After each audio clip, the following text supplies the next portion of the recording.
I gathered you here today because I know we've been working on reading complex texts.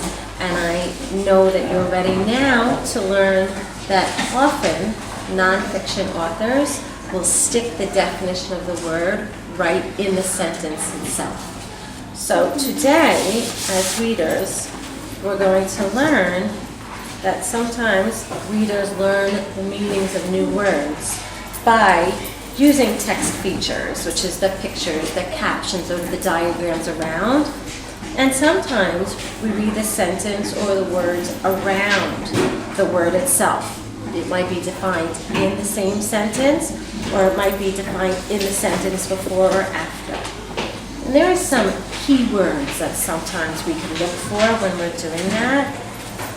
Often we can look for words like also or, and sometimes this is called might lead us to know that the word is being defined right there in the sentence. And sometimes it might be punctuation, like a comma or dashes that would give you that clue. So watch me as I look for a couple of examples in our book about penguins, where the author used a word that's important in the content and then gave us the definition right there in the same sentence. So let's think about how we know the word is there. Every animal goes through a set of changes as it grows. These changes are called a life cycle. Early in an animal's life cycle, the animal is born or hatches from an egg. The animal grows and changes until it is mature or an adult. So let me stop for a second. I'm noticing that as I was reading the first example, I saw the keyword called.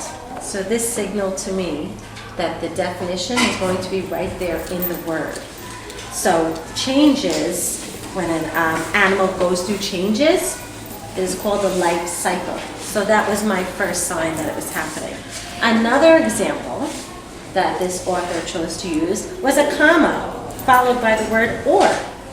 So when we look down here, it said the animal grows and changes until it is mature or an adult. So if I was learning of the word mature, learning about the penguin's life cycle, I now know that that is when it's becoming an adult. Did you see how I used the clues that the author gave me to help me understand the word life cycle and again, the word mature? So I'm looking for the words around it. So again, as readers read, we might look for the dashes, the commas, or certain signal words. Again, the or, also, or called, if something is called something. So let's see about you guys having a try in your own books. So open up your own nonfiction books, and let's look to see if you can identify when the author is using content words, which we also know is technical vocabulary for our nonfiction book. And let's see if you can understand the word by figuring out the definition, whether it's around the word. So go ahead, read on, and we'll come around. So Zainab, did you find any example yet of a word that may be within the same sentence? Or any clues that the author may give you? No. Okay. Well, I did find a word at the edge of the stream, but there is no clues. Okay, so if you keep reading on, we'll think about how readers might learn the meanings of new words. So even if you scan the page looking for content vocabulary, that might help you. So what about this? So how about we read this? Frogs belong to a family of animals called Try to sound it out.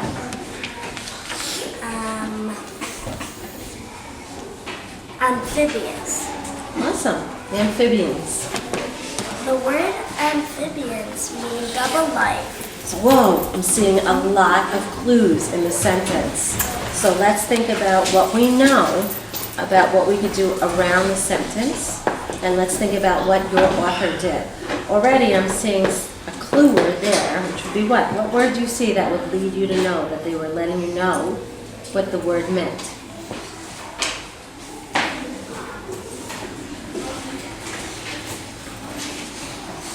So what's this? Called. So if I'm reading that, frogs belong to a family of animals called amphibians. What are amphibians? Amphibians are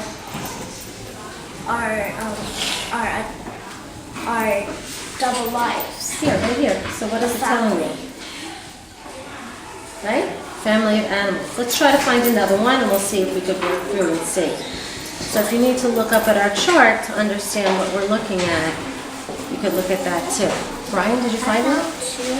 There are more than 260 species organized in turtles. So what is it that you found?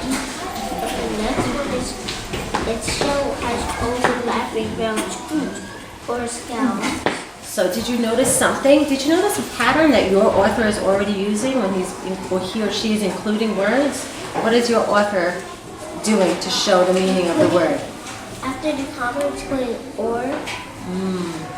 So he's choosing to use punctuation, a comma, and the word or.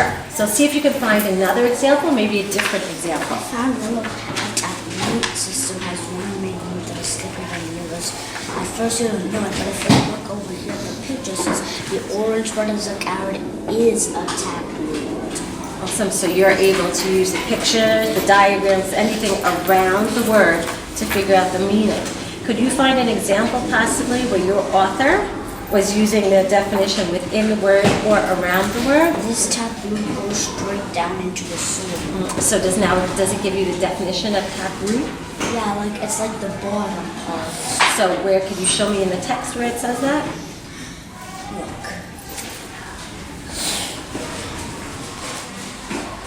If it goes right down here, then all of it is a taproot. All of the orange part of the carrot is a taproot. So the carrot, so you're using the picture to understand the meaning of the word.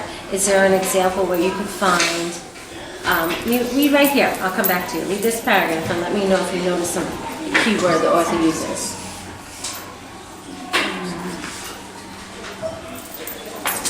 So let's look right up here. Frogs have been on Earth for at least 190 million years. Today they are all about 2,800 species or types of frogs. I'm noticing something. Did you notice something? I noticed that. So remember what we're looking for when we're looking around the words or we're looking for keywords or punctuation.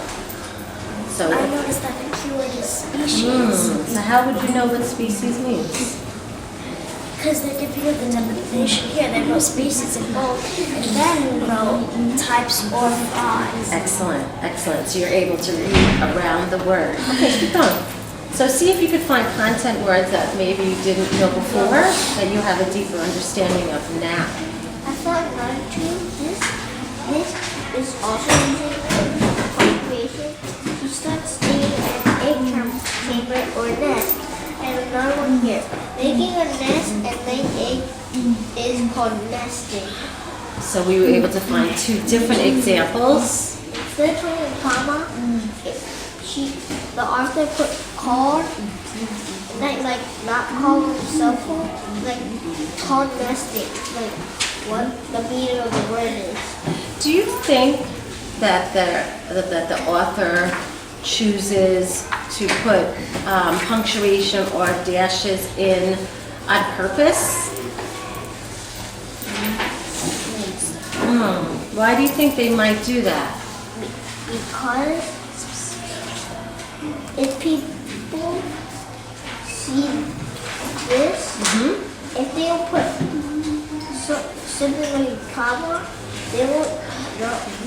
So it kind of signals you without even realizing, like, whoa, I think I just learned the meaning of a word. That's fantastic. I So think it's a definition. for the definition or the meaning of the word. So today is just another strategy that we could add on to the so many different strategies we've learned in tackling complex fiction and nonfiction text. So today we'll remember that when we're reading our content books and looking for content vocabulary, we could always look for the meaning of words around the word. You're looking at the comma or the dashes, or looking for the clue words, also, or called, to help us understand the meaning of the word. So today, when you go back to continue your reading, I'd like you to continue to look to see if you could figure out the meanings of some words by following this. And then I'm going to ask you, when you find that word, jot that word down